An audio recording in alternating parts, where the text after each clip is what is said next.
Moin og velkommen til en ny video her på kanalen. Det bliver en travl uge den her uge. Vi skal nok både høste, og vi skal snit, og vi skal det ene, og vi skal det andet. Så ja, nu har jeg lige fået fodret nogle dyr. Ja, jeg har været flere dage, så jeg skovler lige det her ud. Så skal vi lige have åbnet en lille stak, som der skal noget ro og væk i, og lidt græs i.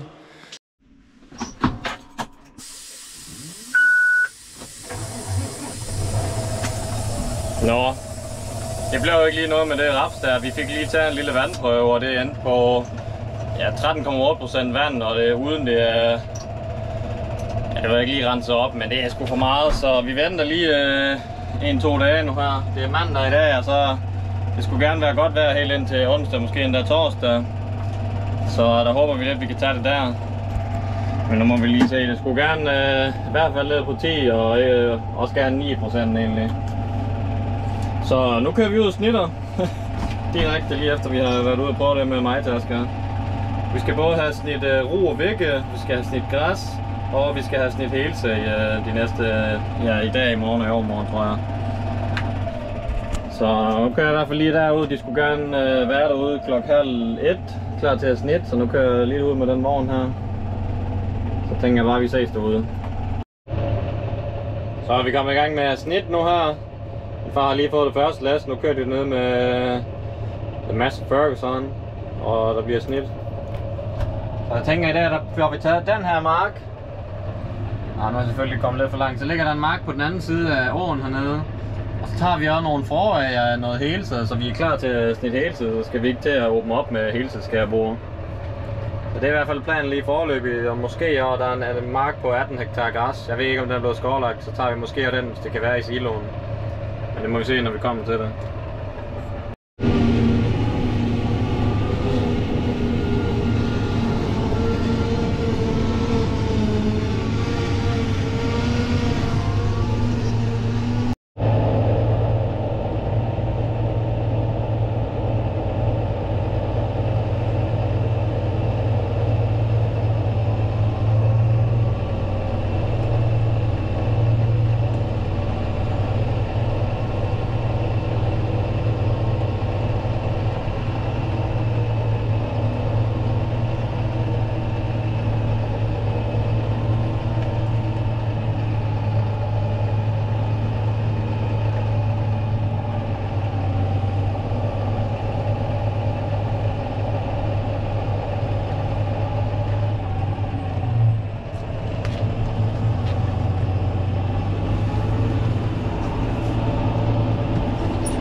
Nu er vi kommet videre ud og køre i noget helsæde.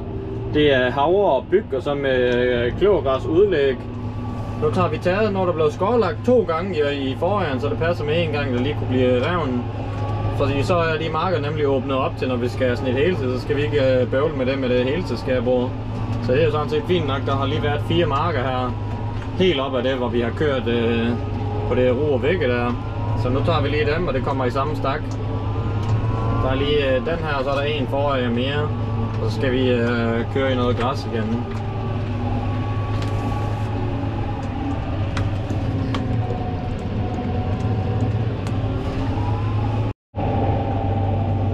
Når vi er kommet videre ud og kører i lidt græs, der er lige 18 hektar græs her på en mark bag ved gården i Simmersted, hvor det hele er blevet kørt hen i løbet af dagen.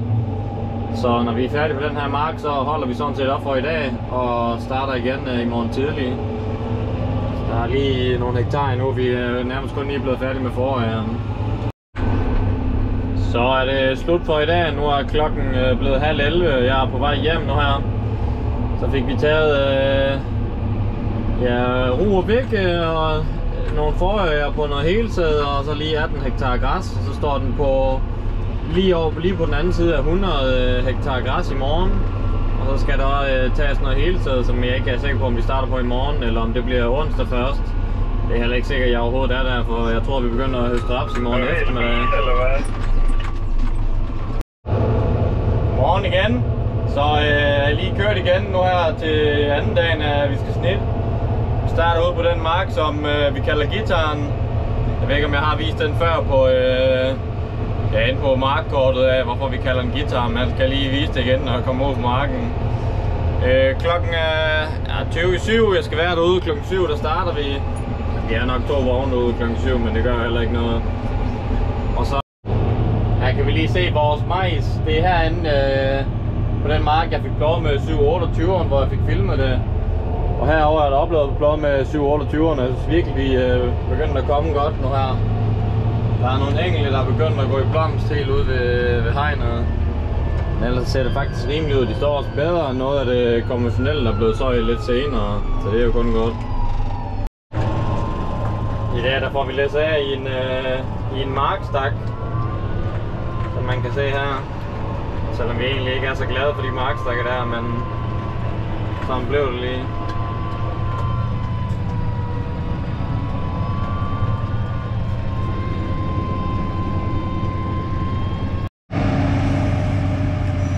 Så har vi lige haft en lille pause og lige fået tanket snitteren, efter vi har fået indhentet riven, så nu holdt vi lige en lille pause. Man kan se, at den kører heromme bagved.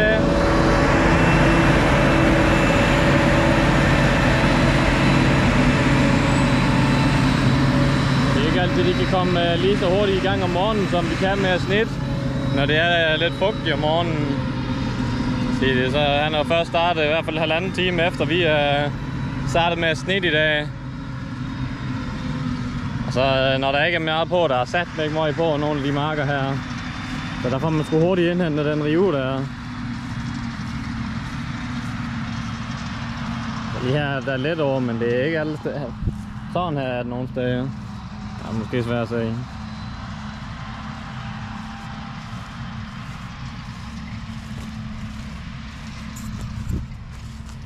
Så skal vi lige videre over i nogle, tage nogle forår på noget heltid, inden vi kører videre i. Eller så skal de lige hjem og spænde heltidsskærbåd på, og så tager vi de selve markerne med heltid. Nu tager vi bare lige yderomgangene, som er blevet skårlagt og reven. Og det gør vi jo normalt ikke, fordi det heltid vi har i år, det er havre og byg. Og specielt havre, det drysser alle kerner af. Så det er egentlig ikke en fordel at skårlægge det. Men det er mere for, at vi bare kan komme i gang. Det tager også lang tid at skulle åbne op for de marker med det heltidsskærbord. Så nu gør vi det lige på den her måde. Det kan være, at det bliver en succes. Og så er der i hvert fald 6... der er sådan nogle 3 små stykker, vi har et sted, men de er ikke så store. Men det er omkring 80 hektar hele tiden.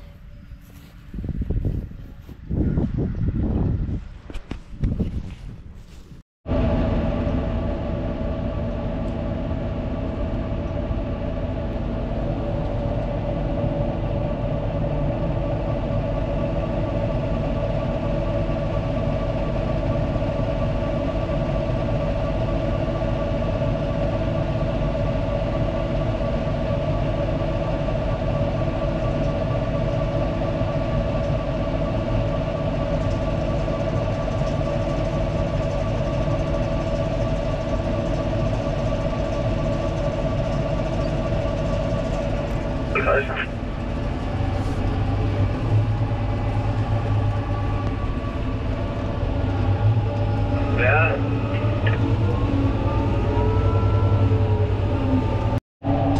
Så er vi tilbage ud og køre i lidt hele tiden nu. Tager lige en forår mere.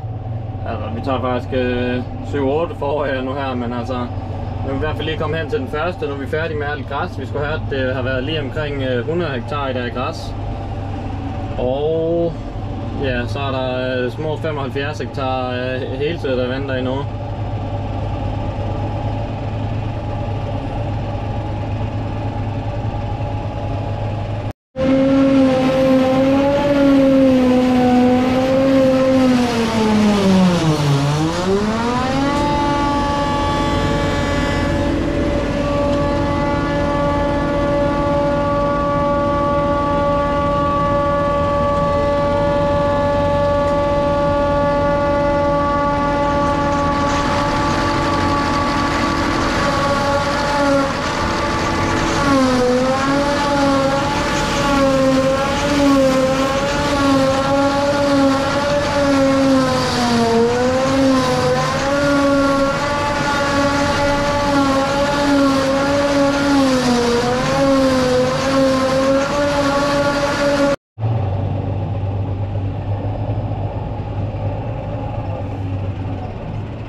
kommer lidt tilskuere på nu her, når vi snitter hele tiden. Det er altid spændende med høje lyde og store maskiner, specielt for sådan nogle kører der. De er sat med så nysgerrige. Vi kan lige gå heroppe langs åen. Så har de lidt mere derovre af også. For ja, nu er vi jo i gang med hele tiden. Med hele tiden skærbordet på. Vi kom lige lidt i gang i går, men så var der lige lidt bøvl med en PTO på, ja, til hele tiden skærbordet. Men nu kører vi igen her til morgen. Så står der, ja, vi har taget resten af den mark, vi kørte på i går. Og så en mark mere. Så er der lige en lille mark her mere, og så ja, en mark mere i Revsø, og så ja, mangler vi stadigvæk en 60 hektar efter det her. Eller der mangler nok cirka 70 hektar nu.